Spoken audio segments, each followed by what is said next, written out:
Hi everyone, this is 1.3, the marketing mix. So if you are working through theme 1 and you want to have a look at some of the other videos in this series, all of theme 1 is up. You can have a look at 1.1, 1.2, 1.3, 1.4, and 1.5.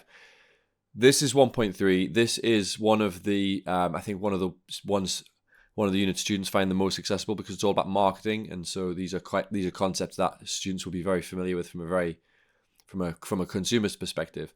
So in this topic, we've got product, promotion, price, and place, which make up the marketing mix. And then the last topic in this is marketing strategy, which talks a little bit more about kind of overarching strategies that business use and models that businesses use to kind of analyze their marketing as a whole. So let's start with product. So when it comes to product, we're talking about what is for sale. And typically, the concept of product is pretty straightforward. Obviously, you could also consider this from a service perspective as well. So it doesn't necessarily have to be a physical good. It could be a service. So for example, like a dry cleaners or a car wash or something like that. Or it could be a physical item like a phone, like a mug, like anything that you would get a physical kind of a physical good out of. Now, when businesses think about their product, typically what they will use is they'll use a focus on their features and their quality. And there's a variety of different ways that this can be done because obviously quality means different things for different products. Now, what one tool businesses will use to help them figure this out is the design mix. So the design mix is a triangle, it's a triangle because it's 3 points or 3 areas of focus when a business is designing a product or a service. And those 3 points are function, aesthetics, and economic cost. So this is one of the tricky key terms that students quite often forget or can't remember all 3. And these could be areas that come up in an exam question. So make sure you know what the 3 are and what they all mean. Now, in terms of the aesthetics, that is how the product appeals to the senses. So this could be how it looks, how it feels, how it tastes, how it smells. It really depends on what the product is. If it's a perfume or an aftershave, it's going to be about smell. If it's a chocolate bar, it's going to be about taste. If it's an item of clothing, it's going to be a little bit of both look and feel. So this is going to depend very much on the product, but it's about how it appeals to the senses. We've also got the function, which is how the product works, like what does it actually do? So, for example, obviously a vacuum cleaner would need to like clean and sort of suck up dust and dirt off the floor. Obviously, each product has or service has its own kind of function. And then we've got economic cost, which is effectively how much it costs to make. And so the idea in this model is that a business might have different priorities to a different company. So for example, if you take a business like British Airways, of course, the function is really important, like an airplane needs to get you from A to B, but it's also about how the trip feels, how comfortable the seats are, what's the in-flight entertainment, all of that's going to be part of the aesthetics. Whereas, and so for a business like Emirates or British Airways, their priority might be function, obviously, because it needs to be, but also a bit of aesthetics. And the economic cost isn't super important because if it costs more to provide that service, then they'll charge more money for it. Whereas a business like Ryanair, economic cost and trying to keep their costs as low as possible is probably as important as anything else because that's going to allow them to charge a lower price, which is what their business is about. Like, for example, a Ferrari, it's going to be about aesthetics as well. It's about how it looks. The function obviously is important. The car needs to work, but it's no more important that a Ferrari works as it is a Ford, but the aesthetics is what sets them apart. Whereas, again, other businesses might be more focused on trying to keep their prices low, so they might be more focused on economic cost. So the idea here is just being aware of how these different focuses might be different priorities for different businesses.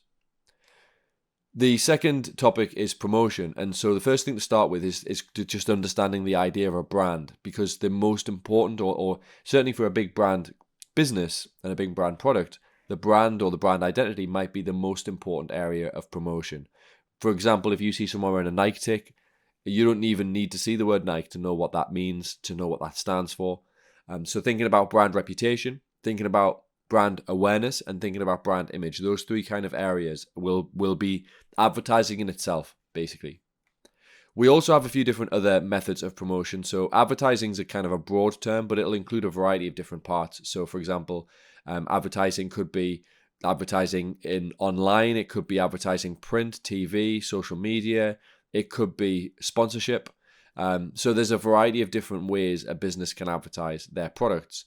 And obviously, I think what we're seeing more commonly in the modern era is that technology is being used for these a lot more as well. So social medias, so a sponsorship, which will then be spread through social media. So athletes or celebrities who are sponsoring certain brands, they'll be asked to share that on social media, or the businesses will do that themselves.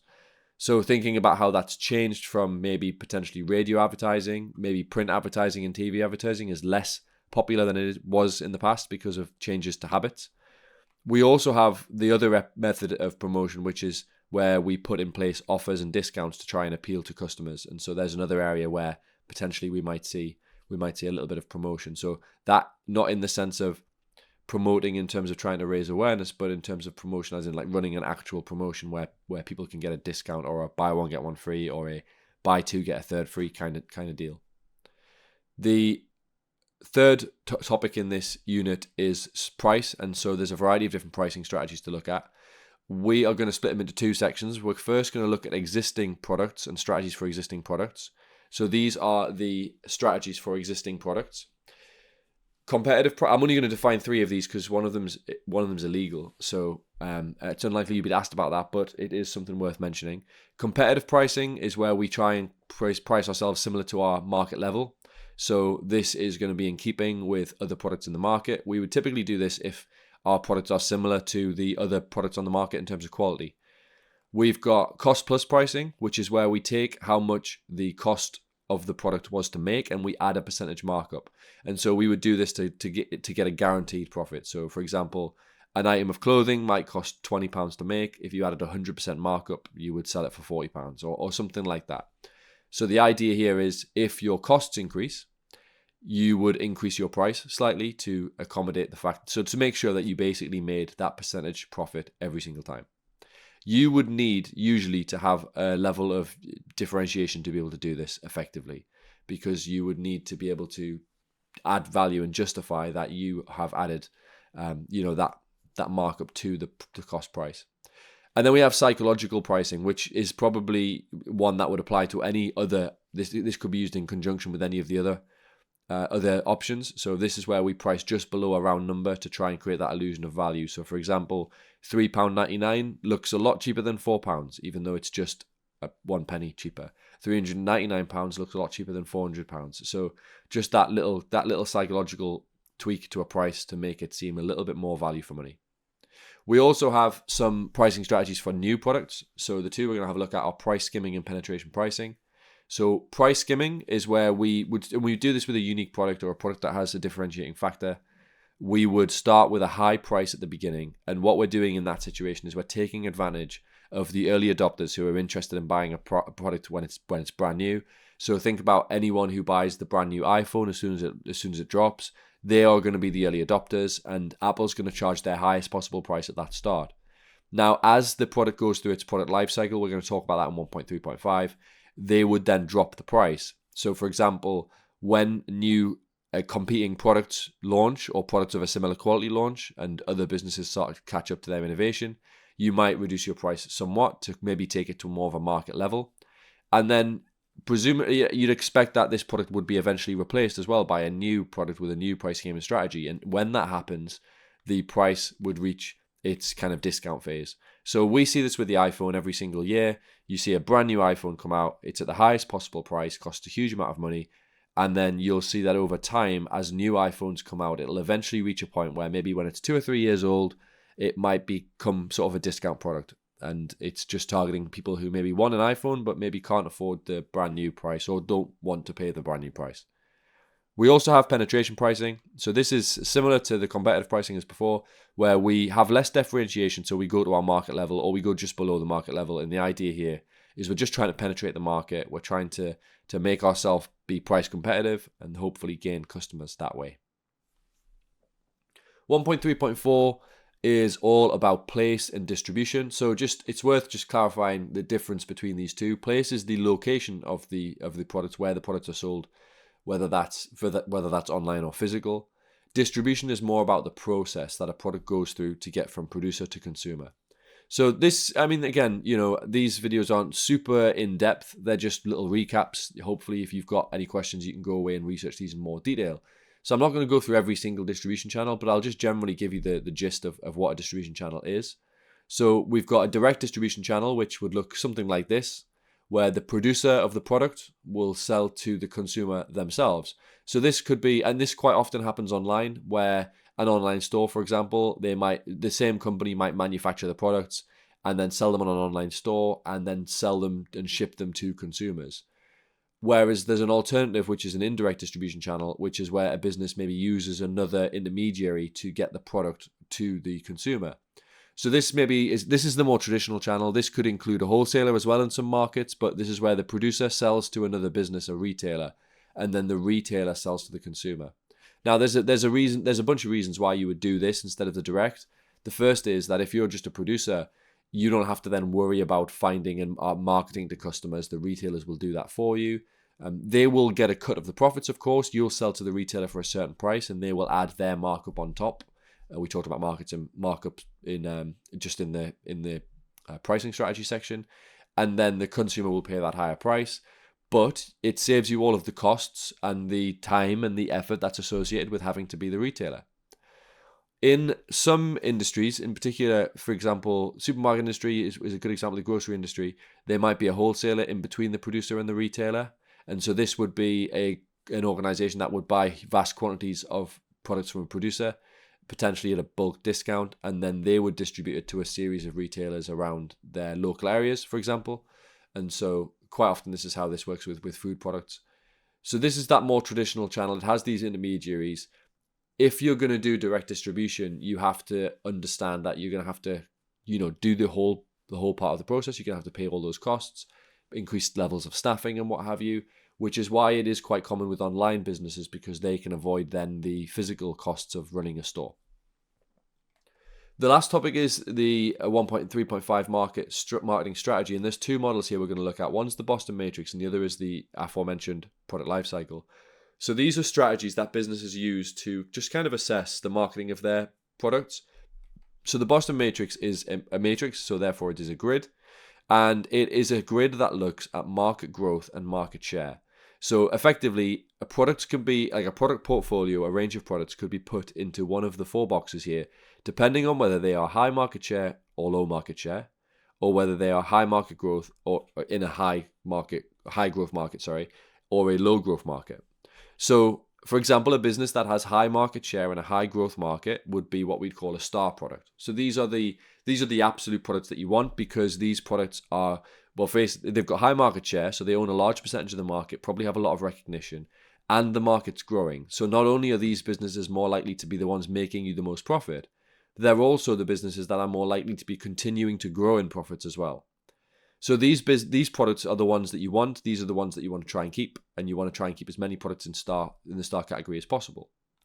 We also have, though, in the high growth market, products that don't have a very high market share, and there could be a few reasons for this. It could be because it's a new product and so it hasn't had the time to develop its market share. It could be it's a business that doesn't have quite as much reach. So these problem childs, they have a lot of potential, but they're going to require quite a bit of investment, because the objective here is to try and turn them from problem childs into stars. So we would probably invest quite a lot in advertising into our problem child products so that we can try and bump them up to try and make as much money out of these as possible. And that's what this model is used for. It's looking at what our priorities are, and especially in terms of promotion and advertising spend, what should our priorities be? Where should we be spending our money? Where should we be investing? We also have the markets that haven't got a huge amount of market growth. And so if a product has a high market share in a low growth market, it's what we call a cash cow. A good example of this would be, take for example, a Cadbury's Dairy Milk, where it's, not to try and use dairy milk as a cow kind of reference, that wasn't intentional, but a cash cow like Dairy Milk, it hasn't got a huge amount of growth in the market. Chocolate's not becoming much more popular. It's not necessarily becoming less popular, but it's a fairly stable market with not very much growth. But Cadbury's have got such a high amount of market share there that they're going to just be able to milk that cash cow. And that's the whole point of that. Like, it's a product that's just going to generate money. And so you will advertise these products, but it won't be a huge amount of advertising. It'll be just kind of reminders to consumers that these products exist, making sure that they stay relevant. And ultimately, you're going to keep milking this cash cow until it stops making a profit. The worst situation to be in this is the dog product, which is what we call a product with low market share in a low growth market. Now, the key, so these products are most likely going to be the products that aren't making a profit. And I guess ultimately when it comes down to it, you will invest in a dog product if it's making a profit. And if it's not making a profit, you'll put it to the side. You'll put it down. I don't know if that's why it's called a dog product. I must say I've not done that research. If that is the reason, then it's kind of sad, especially because I have a dog. But nonetheless, like that's kind of, if that's not making a profit, that's when you'd kind of push that to the side. That's when you look at your product portfolio and realize that maybe that product doesn't require the investment, and maybe you've got other priorities with the other areas of the Boston Matrix. So that's a product portfolio analysis tool. The last part of this is the product life cycle. And so every product goes through this process, and it looks very, very different for every product because of the length, the duration, the peak, how high the sales go. It is effectively a graph that shows sales over time. And we would expect every product to go through 4 stages. So again, they won't all look like this. This is just for the sake of the model. But they will have an introduction. They'll have a growth where their sales are rising. They will reach a maturity where their sales will peak. And then eventually, every product will reach a decline phase where their kind of sales start to drop down. Now, some products have been around for over 100 years and are still in the maturity phase. Some products only last about a year and a half. You take like the most recent FIFA game, for example. You'll have an introduction and they'll have a really high growth. There'll be a huge amount of sales really, really early on. But probably by the time you get to Christmas, it's reached its maturity, it's reached its peak. And then after that, it's in decline because as soon as you get to kind of January, February, some consumers, the product will go into discount phase. Some consumers will decide to wait until the following year. And so it's replaced within a year as well. And so these products don't have a very long product life cycle.